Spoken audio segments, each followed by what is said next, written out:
My brother ruined my entire life. He made my childhood miserable, destroyed my marriage, and then did the one thing I could never forgive. He got my wife pregnant. Stick with me while I share my story. And if it touches you, don't forget to support our channel by hitting that subscribe button, dropping a like, and sharing it with the people you care about. My name is Ethan Miller, I'm 32, and for most of my life I've tried to live quietly and work hard. I'm not perfect, but I've always done my best to be loyal, dependable, the kind of man people can count on. The problem was, I grew up in the shadow of my brother Derek, who is 2 years older than me. Derek was the kind of person who could smile at you 1 second and stab you in the back.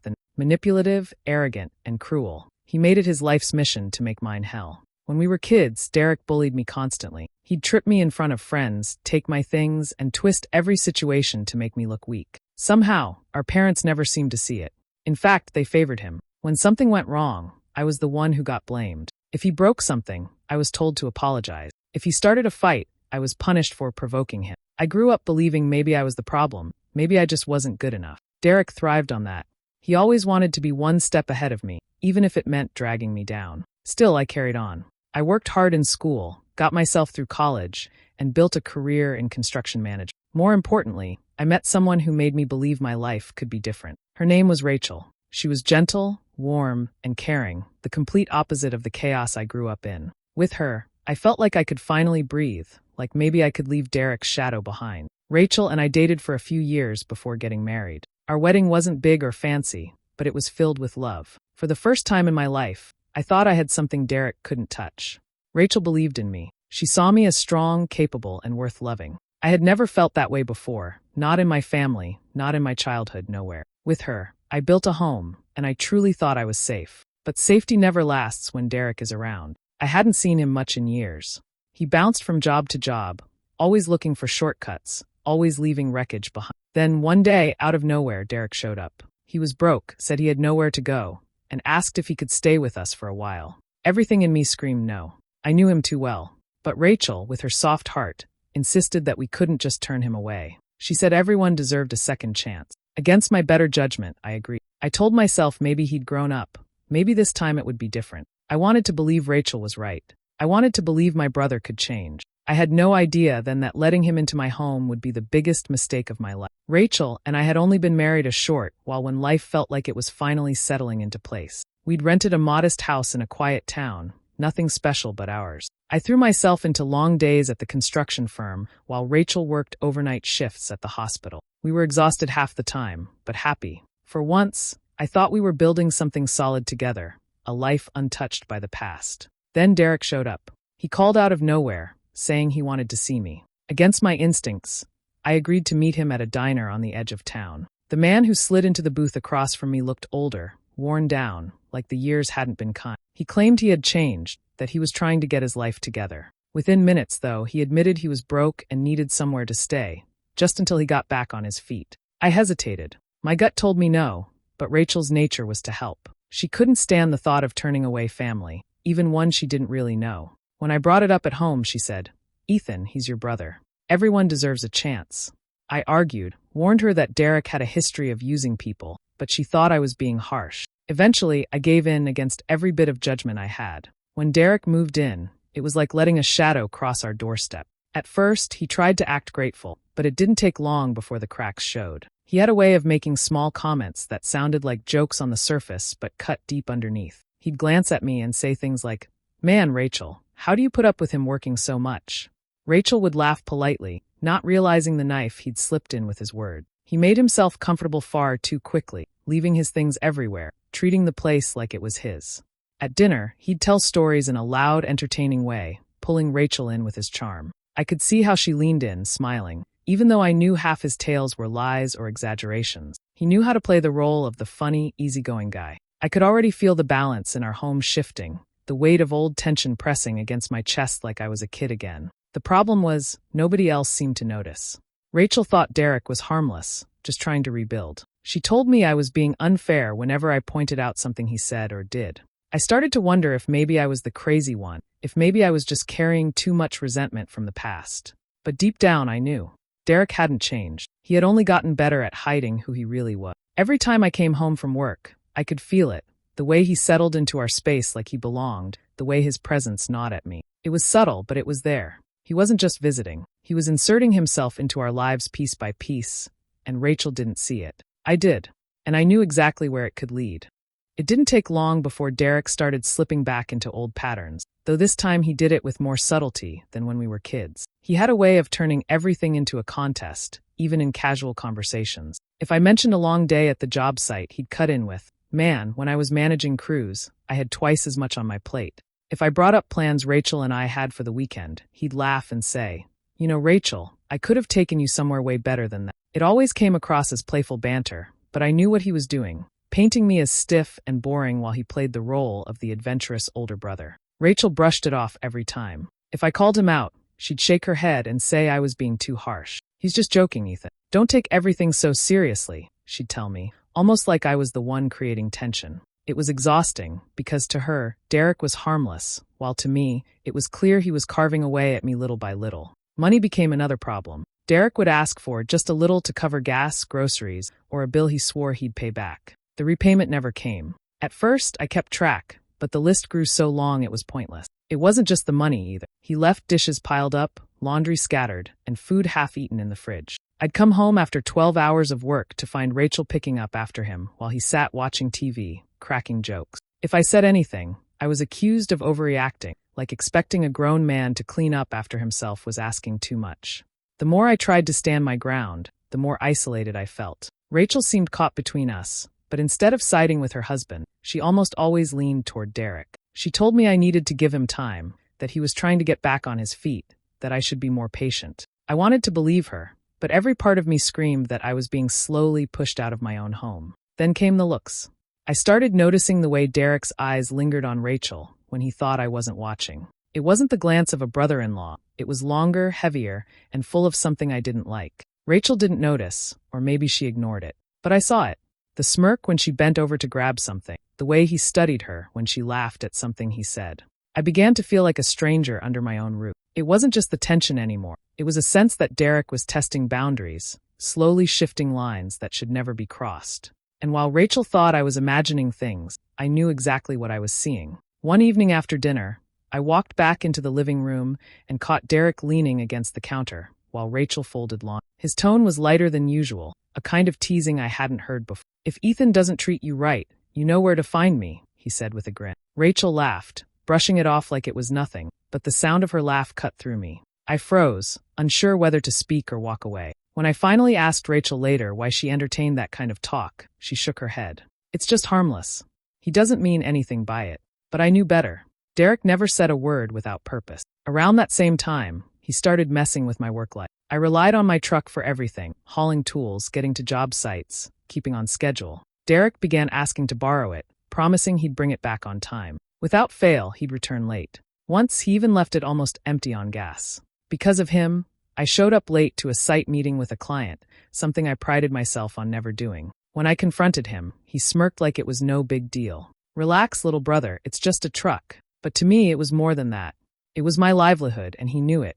At home, every disagreement between us started turning into a triangle with Rachel caught in the middle. The worst part was she leaned toward him. If I called him irresponsible, she'd say I was paranoid. If I questioned his behavior, she told me I was reading too much into things. It felt like my own wife was starting to see me through Derek's eyes, as if he was rewriting who I was right in front of her. One night, the truth spilled out in a way I'll never forget. Derek had been drinking, more than usual. I stayed quiet in the other room, hoping he'd just pass out, when I overheard him speaking to Rachel. His voice was low but steady. "You deserve better than Ethan. You know that, right?"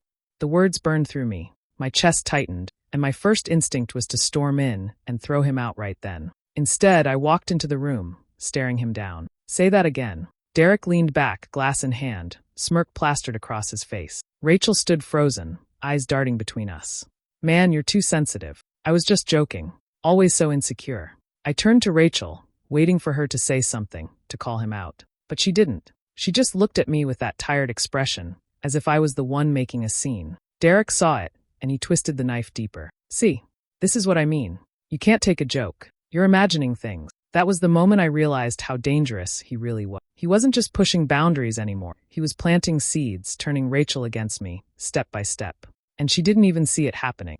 I started spending more time at the job site, Not because the projects demanded it, but because being home felt unbearable. The atmosphere inside that house was heavy, like I was living with an intruder I couldn't get rid of. Work became the only place I felt any control. I'd take on extra shifts, volunteer for weekend hours, anything to keep from walking through that front door. But my absence gave Derek room to move in closer. Rachel began acting distant, saying she felt like I wasn't present anymore, that I came home physically but never really connected with her. I wanted to tell her I stayed late because of Derek, because being near him was like poison, but every time I tried to explain, she shut me down. This isn't about him, Ethan. This is about us.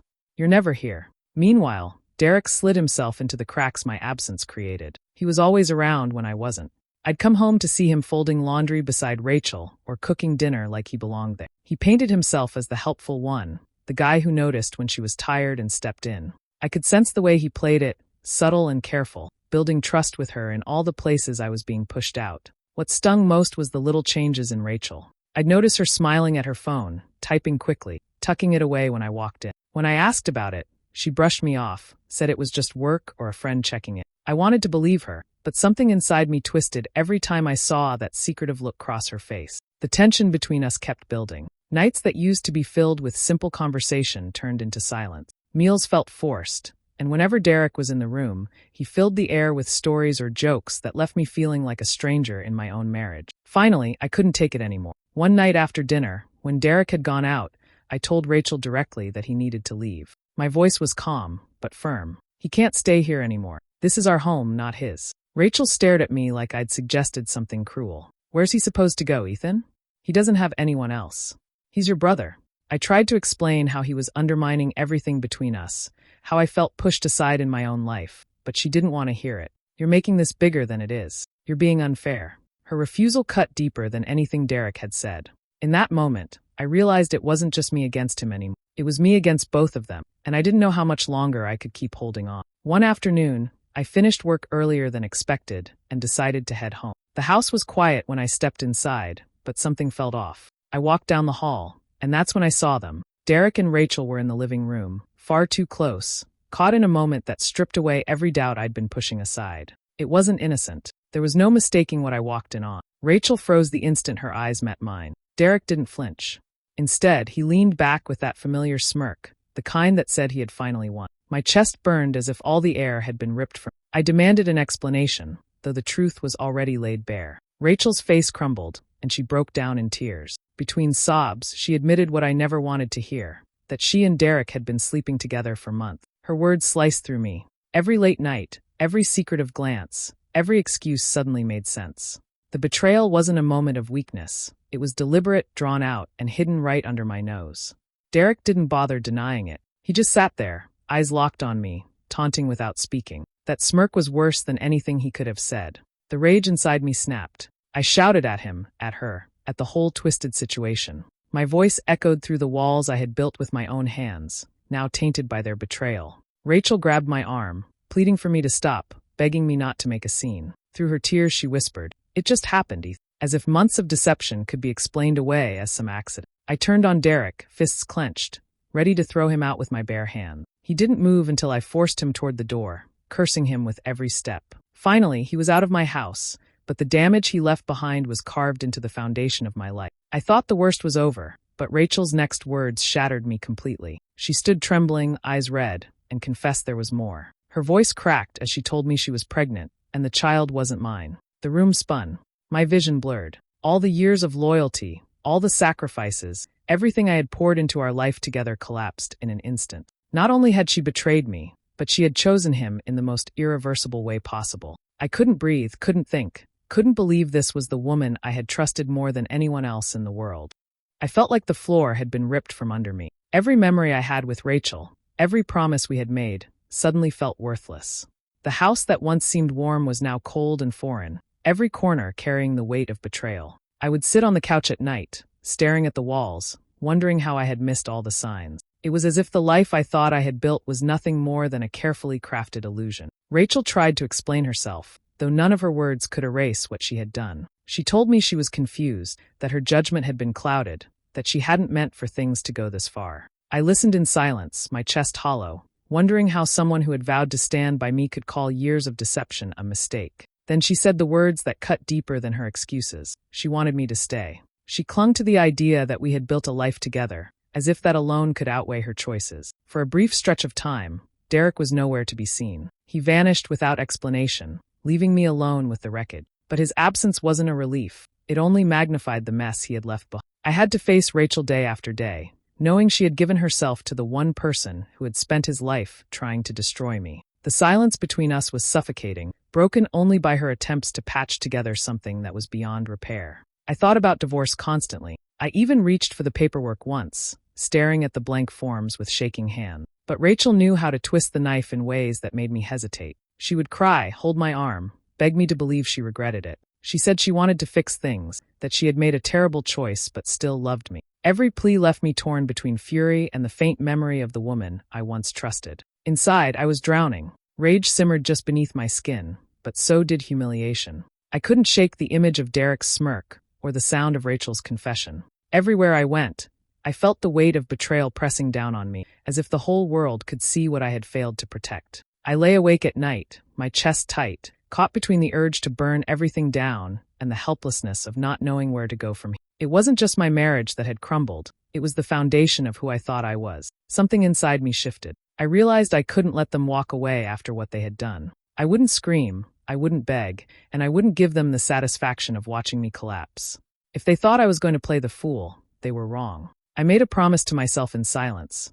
I would take back control piece by piece. The first step was information. I started paying closer attention to what Rachel left behind on her phone and computer. While she slept, I quietly collected screenshots of messages, conversations that confirmed what she had already admitted. Some were shameless, filled with inside jokes and private exchanges. Others revealed their planning, their lies about where they had been when I thought she was working or running errands. It was all there, black and white. I also found records, money that had gone missing, purchases made on accounts I thought were shared between us. Derek had been leeching through Rachel, asking her for favors behind my back. Every discovery fueled me more, not with despair this time, but with clarity. If they wanted to treat me like I was blind, I would use their arrogance against them. With Rachel, I played the part of a man considering forgiveness. I let her believe I was softening. I nodded when she cried, offered quiet responses when she talked about rebuilding. In reality, I was detaching. My heart was gone, and the only thing left was calculation. She thought my silence was hesitation. It was preparation. Behind the curtain, I sought help from people who knew how to protect me legally. I found a lawyer who didn't flinch when I laid out the situation. Together, we built a plan, accounts safeguarded, property lines redrawn, paperwork drafted in secret. For the first time in months, I felt like I had a direction. Then came the detail that turned my anger into steel. A mutual friend pulled me aside one evening and told me Derek had been bragging. Not quietly, not with shame, but openly. He laughed about stealing his brother's wife, about beating me at my own life. He spoke like it was some competition, like I was nothing more than a pawn he had finally crushed. That was the moment I stopped thinking of what I had lost and started focusing on what I could take back. They wanted me broken. Instead, I would make sure neither of them forgot the cost of crossing me. The night I chose to confront Rachel, I didn't come in with rage. I sat across from her at the kitchen table, documents neatly stacked in front of me. My voice was steady when I told her I wanted to show her something. She leaned forward, expecting softness, maybe reconciliation. What she found instead were printed screenshots, bank statements, and records I had gathered over weeks. Every message, every late-night excuse, every transaction that tied her to Derek was laid out in black and white. I didn't raise my voice. I didn't curse. I simply walked her through each piece, page by page, while she stared in silence, her face draining of color. When she tried to interrupt, I kept my tone calm. This isn't up for debate, Rachel. These are facts. When the last page hit the table, I slid another folder toward her. Inside were divorce papers. I explained clearly that I would be keeping the house and what remained of our saving. I had already spoken with a lawyer, already secured everything legally. There was no room left for bargaining. Her composure broke. Tears ran down her face as she begged me to reconsider, saying she had made a mistake, that she still loved me, that we could find a way back. But I had no interest in her apologies. I told her plainly that what she had done wasn't an accident. It was a choice she made over and over again. And now I was making mine. Derek wasn't spared either. I reached out to our relatives, sending them the same proof I had shown Rachel. Screenshots, dates, details. There was no twisting it, no story he could spin to make himself look good. The family that once overlooked his faults finally saw the truth in undeniable. The fallout was immediate. Derek, who had always strutted around like he was untouchable, suddenly found himself alone. Cousins cut him off, uncles stopped returning his calls, and even the parents who had once shielded him couldn't defend what he had done. He was no longer the golden one, no longer admired. He was the disgrace, the brother who had crossed a line no one could excuse. Rachel sat in our home crying, begging me to give her one more chance, while Derek drifted further into isolation. But for the first time in years, I felt something close to relief. I hadn't shouted, I hadn't broken anything. I had simply taken back what was mine and stripped away the lies they thought they could bury me under. When the papers were signed and the process was finalized, I packed what belonged to me and walked out of that house without looking back. There was no shouting at the door, no desperate chase down the driveway. I had already wasted enough of myself on both of them. I signed a lease on a small apartment across town, nothing fancy, but it was mine. For the first time in months, I could breathe in a space untouched by betrayal. I threw myself into work, picked up extra projects, and slowly began piecing together a life that belonged only to me. Rachel stayed behind, clinging to the ruins of what she had chosen. For a short while, she tried to lean on Derek, convincing herself that the man she had risked everything for would be there to build a future with her. But Derek wasn't built for commitment, never had been. It didn't take long before he slipped away, leaving her with nothing but broken promises and the weight of a pregnancy he refused to claim. I heard from mutual acquaintances that she tried reaching him, begging him to step up, but he avoided her calls, blocked her number, vanished into the wind like he always did when things got too heavy. She was left on her own, carrying a child he would never acknowledge, learning the hard way that his attention was never love, only conquest. As for Derek, word spread quickly. His charm lost its shine when the truth about what he had done became common knowledge. Friends who once laughed at his stories stopped inviting him around. Family members who used to shield him no longer wanted their names tied to his. One by one, the bridges he had walked across went up in flames until he had nowhere left to stand. He bounced between odd jobs, sleeping on couches, living the kind of life he used to mock. In the end, all that remained was the smirk he wore like armor, now hollow without anyone to admire it. Meanwhile, my life began to take shape again. I wasn't healed overnight, but I was free. Free from the constant weight of suspicion, from the manipulations, from the twisted triangle I had been trapped in. I didn't spend time wondering if Rachel regretted her choices, or if Derek ever felt shame. Their downfall wasn't mine to manage. Sometimes, late at night, I would think about how it all played out. Two people I had trusted most tried to destroy me, but in the end, they destroyed themselves. That thought didn't bring forgiveness, but it brought clarity. And for me, clarity was enough. Do you think I did the right thing by walking away? Or should I have stayed and tried to forgive them? Share your thoughts in the comments, and don't forget to subscribe and hit the notification bell for more.